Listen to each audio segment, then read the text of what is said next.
Good morning and welcome. My name is Richard Waddell and I'm the service coordinator for today. We're happy to see you here and everybody masked and bundled up for the cold weather.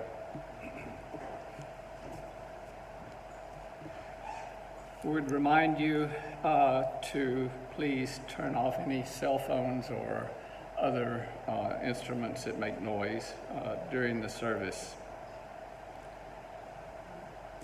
We have a lot of announcements in the order of service.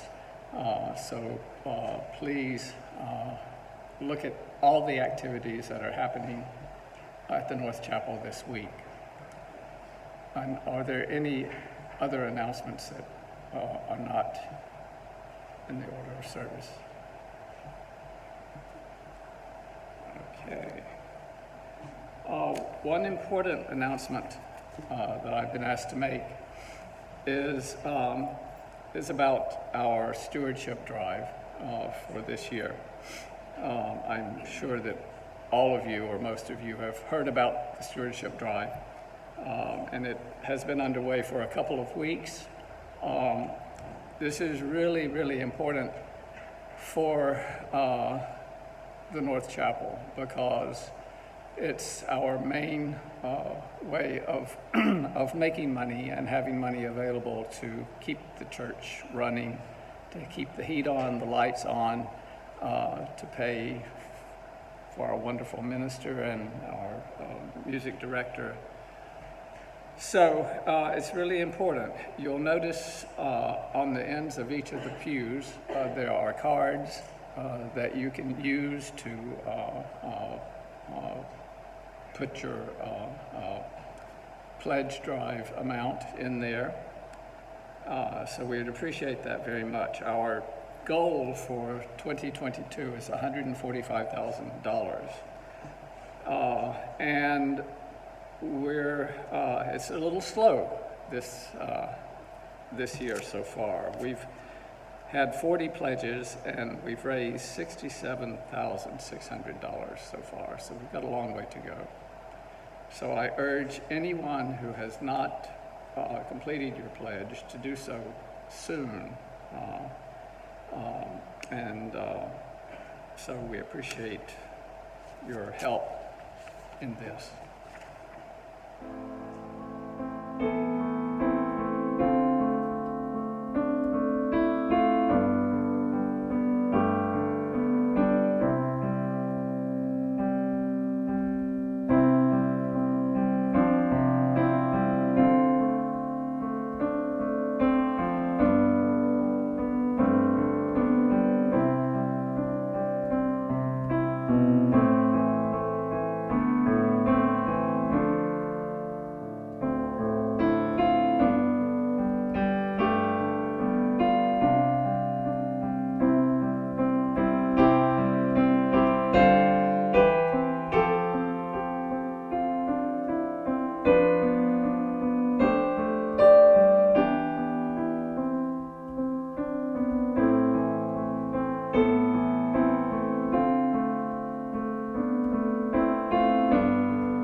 Good morning and good Sunday.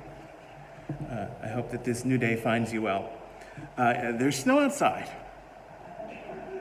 It's true. I'm not sure if you noticed. Our good old friend has returned to us. It's good to see you again. It's been years, my snow. Well, it's been months, and not that many months. Today is Sunday.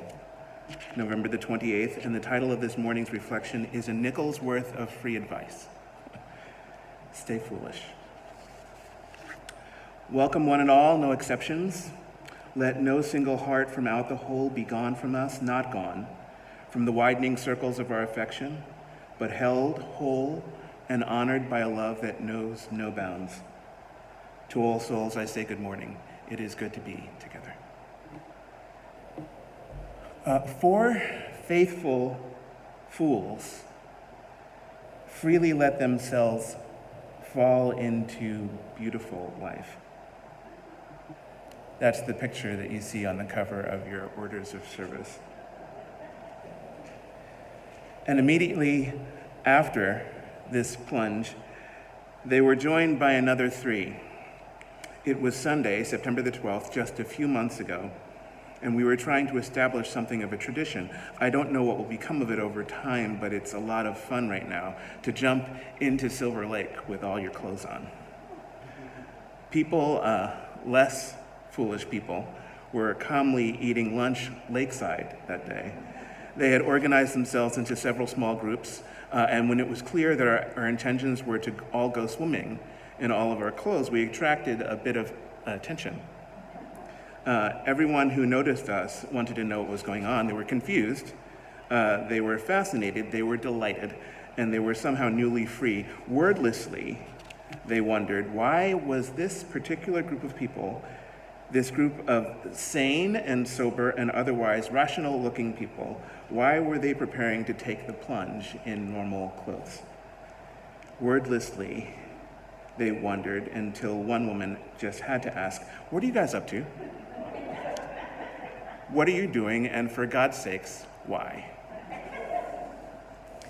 When we said that we were from North Chapel in Woodstock, someone asked if we were Baptists. Theologically speaking and historically speaking, this is hilarious. I don't have time to go into it right now, but our religious break with the Baptists was severe.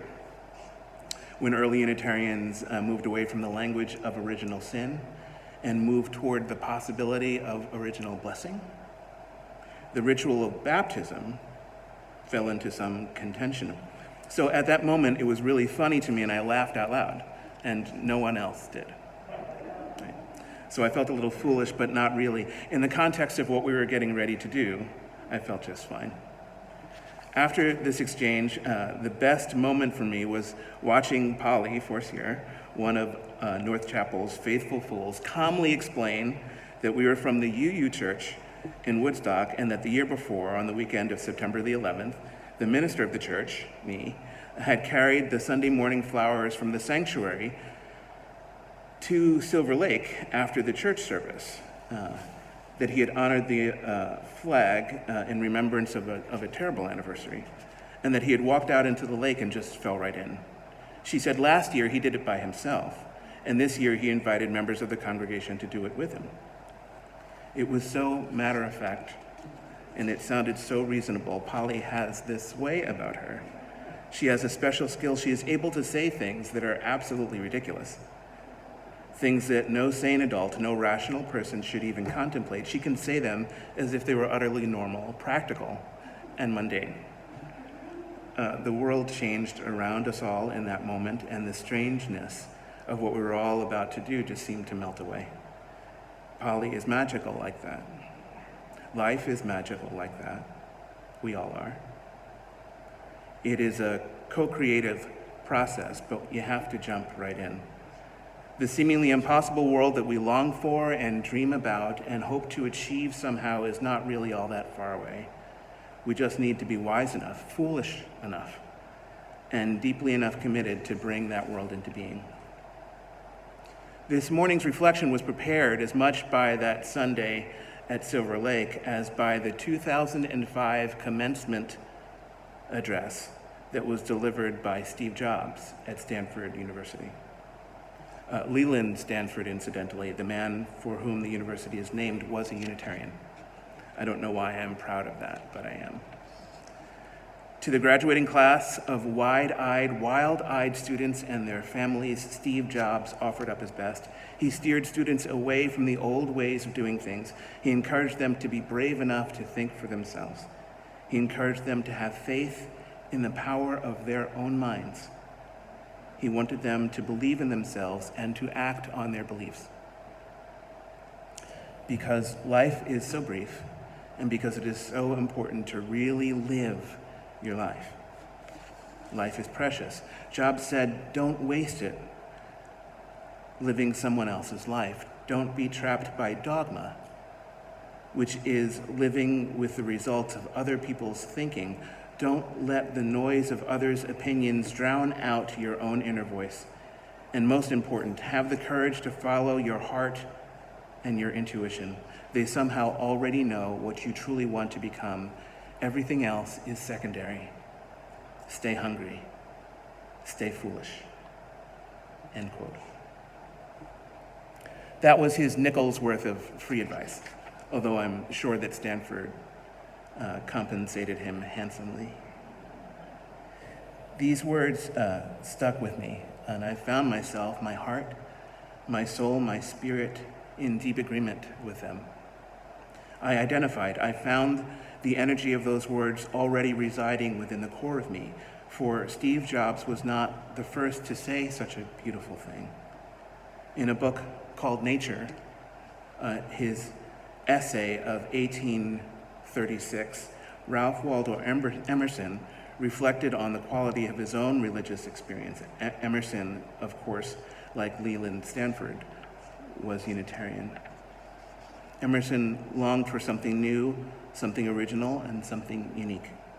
He resisted the assumption that wisdom is necessarily retrospective.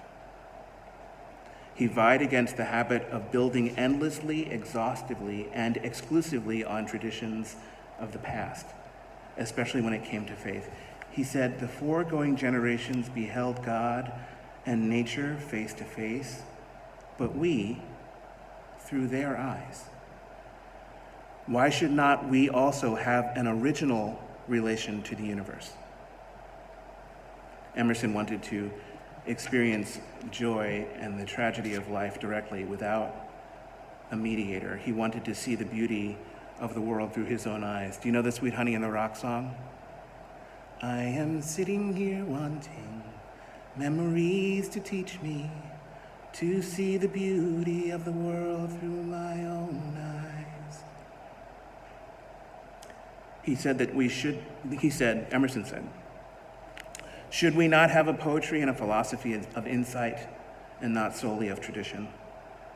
And a religion by revelation to us, and not the history of theirs?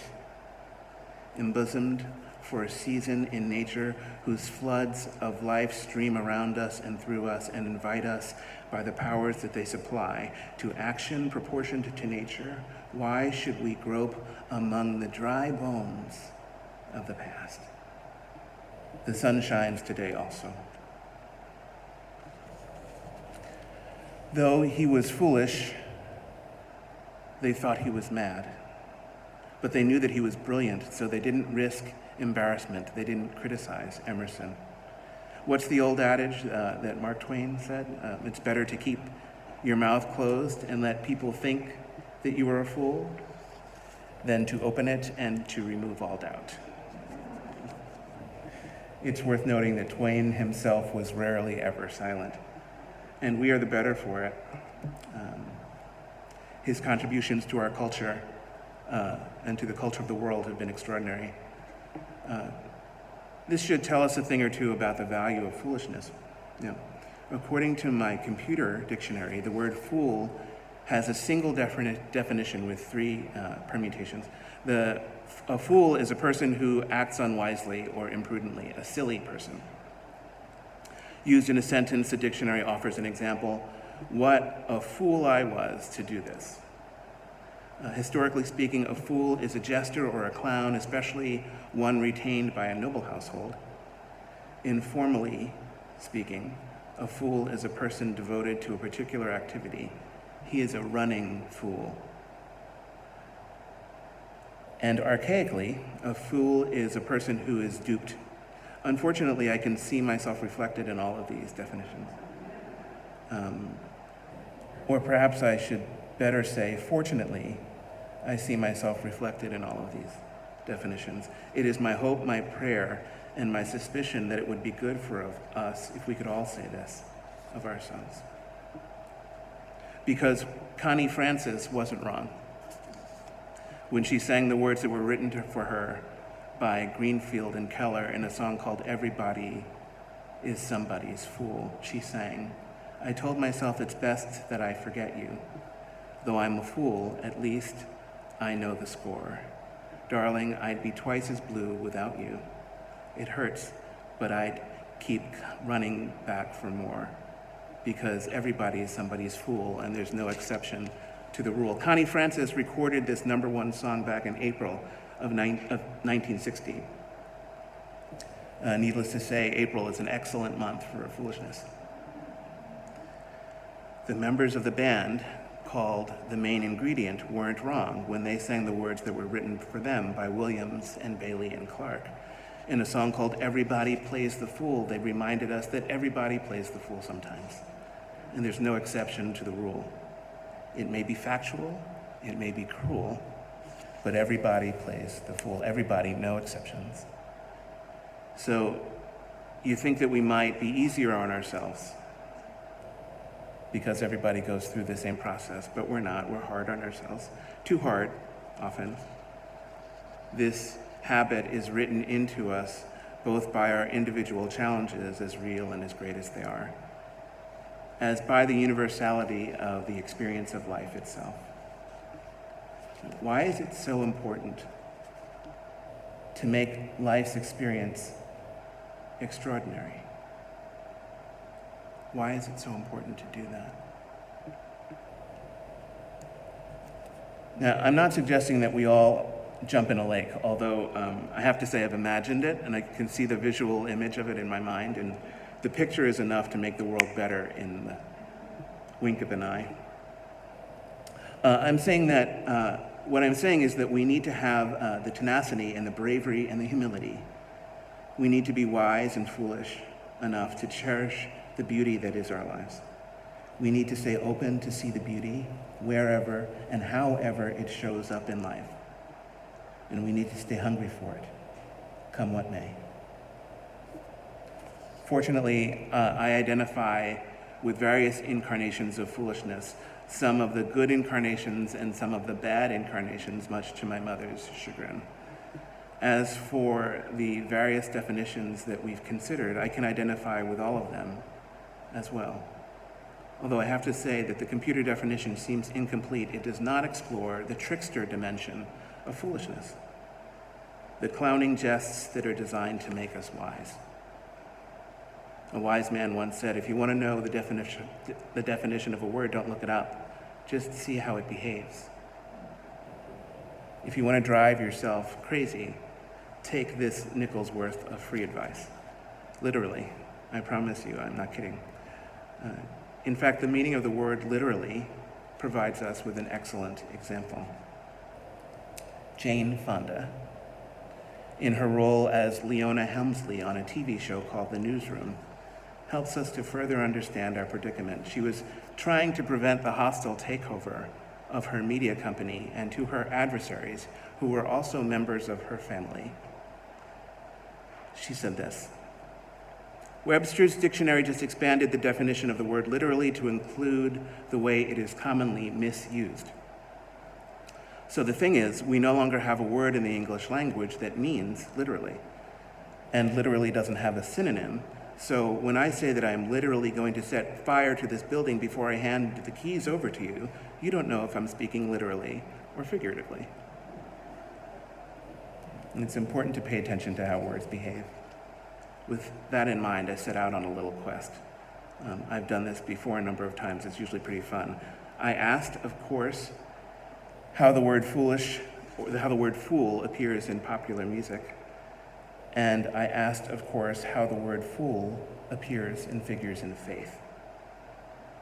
In music, there are tons of examples, and I just picked the ones that I liked. I listened to Connie Francis and to a band called The Main Ingredient. I listened to Foreigner and Pete Townsend, to Whitesnake and to Elvis Presley, to Aretha Franklin and to the Rolling Stones, to Michelle and Degacello, and to the Pretenders. And of course, I listened to Frankie Lyman and the Teenagers, who famously asked, "Why do fools fall in love?" And I listened to the Doobie Brothers. I listened to a song that they recorded in 1978. I remember when I first heard it, I was absolutely amazed. I never heard harmonies like that before. The song was ahead of its time, and I get it. Not everyone can sense these things about harmony, but I listened to that song again and again and again. The song is 43 years old, and I've been singing this song for 43 years, and it still sounds like it's ahead of its time. The song, What a Fool Believes, is the story of a man who desperately tries to rekindle a love that was never real in the first place. He came from somewhere back in his long ago. The sentimental fool don't see he's trying hard to recreate what had yet to be created, only to realize that it never really was. And as she rises to her apology, anybody else would surely know, and he's watching her go. But what a fool believes. He sees that the wise man has the power to reason away. What seems to be is always better than nothing. So the fool stays within the world of his illusions.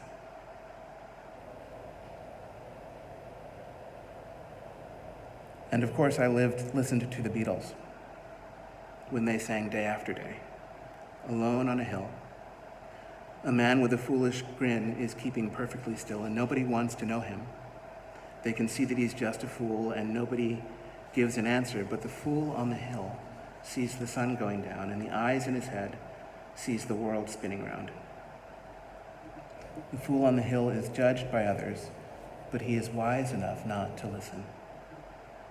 By the end of the song, it isn't really clear who is and who is not being foolish. Is it the man on the hill with his head in the clouds, stuck in the world of his illusions? Or is it those who judge him? Who really is the greater fool? As I shared earlier, I set out to see how the word fool behaves in music and in faith. I did a very quick survey and found the following results. There is a single reference to foolishness in each of these 6 sources: the Gospels of Mark and John, the epistles of Timothy and Peter, the epistles of Galatians and Ephesians. There are 2 references in Titus and 2 in James. There are 3 in the book of Isaiah. There are 4 in the Gospel of Matthew. There are 4 in the book of Romans and 4 in Corinthians. There are 5 references to foolishness in the Gospel of Luke. So in my brief survey of the 4 canonical Gospels, Luke wins the prize for foolish references.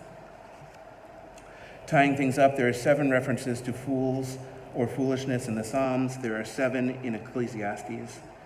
There are 55 references to fools or foolishness in Proverbs, besting the Gospel of Luke by a factor of 11. Once again, according to my brief survey.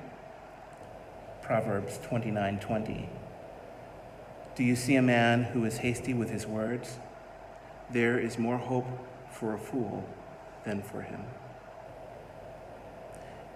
Proverbs 26:5. Answer a fool according to his folly, lest he be wise in his own eyes. Proverbs 27:22. Crush a fool with mortar, with a pestle, and crush a fool in a mortar with a pestle, with crushed grains, yet his folly will not depart from him. It can seem like there's no end to foolishness, and yet the things that I love the most about the human spirit are foolish. They're the foolish things by which we love and live our lives. So don't give up on foolishness. Sometimes foolishness is wiser than you think. Sometimes. Sometimes it's also just foolishness. Now, I've been reading Barack Obama's book, A Promised Land. And in it, he shares a story about feeling foolish. It was early in his political career, and it was before he really got started. Obama wrote, "It's hard in retrospect to understand why you did something stupid. And I'm not talking about the small stuff," he says. I mean the dumb choices in the wake of considerable deliberation. That was me running for Congress, he said. As an unknown, he had gone up against a veteran congressman named Bobby Rush, a former Black Panther. He got trounced. He lost by 30 points. It was a real learning experience for him. And you can tell by how he tells the story about it, by how it lives in him after all of these years. You can tell by how he chooses to tell the story. His words were these: a few months after my loss, a friend of mine was worried that I had fallen into a funk. He insisted that I join him at the 2000 Democratic Convention in Los Angeles. Everything went wrong on that trip. When he landed in Los Angeles, he couldn't rent a car. When he got to the convention center, he couldn't get onto the floor without the proper credential. When he tried to go to an exclusive party, he was not able to get in. He ended up sleeping on the couch at a friend's hotel room before flying back to Chicago. His mood was low. He writes, I was 40, broke, coming off a humiliating defeat, and my marriage was strained. I felt, perhaps for the first time in my life, that I had taken a wrong turn, that whatever reservoirs of energy and optimism that I thought I had, whatever potential I'd always banked on, had been used up on a fool's errand.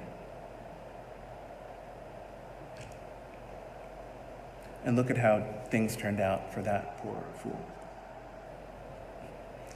It doesn't matter whether or not you voted for him. It only matters that you can value the fact that he did not foolishly give up on his own dreams. I can judge him if I choose to, but it won't be clear who is being foolish, who is being the lesser or the greater fool, and why. The greater fool is an economic term. Have you heard of it? The greater fool is a patsy. As they explain, for the rest of us to profit, we need a greater fool, someone who will buy long and sell short.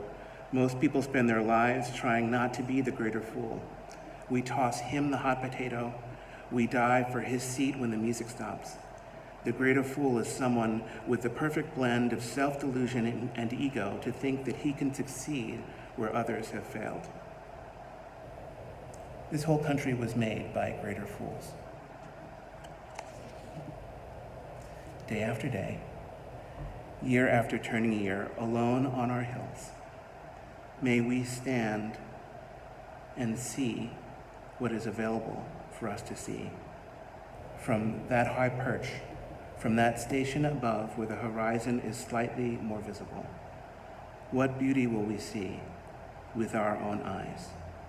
So don't let the noise of others' opinions drown out your own inner voice. Have the courage to follow your heart and your intuition. Stay hungry. Stay foolish. And if this is too hard to remember, all of these words from Obama and Steve Jobs, just go jump in a lake with all your clothes on and let the water and the ridiculousness wash us clean. Water, heal my body. Water, heal my soul. When I go down, down by the water, I feel whole. May it be so. Blessed be, and amen.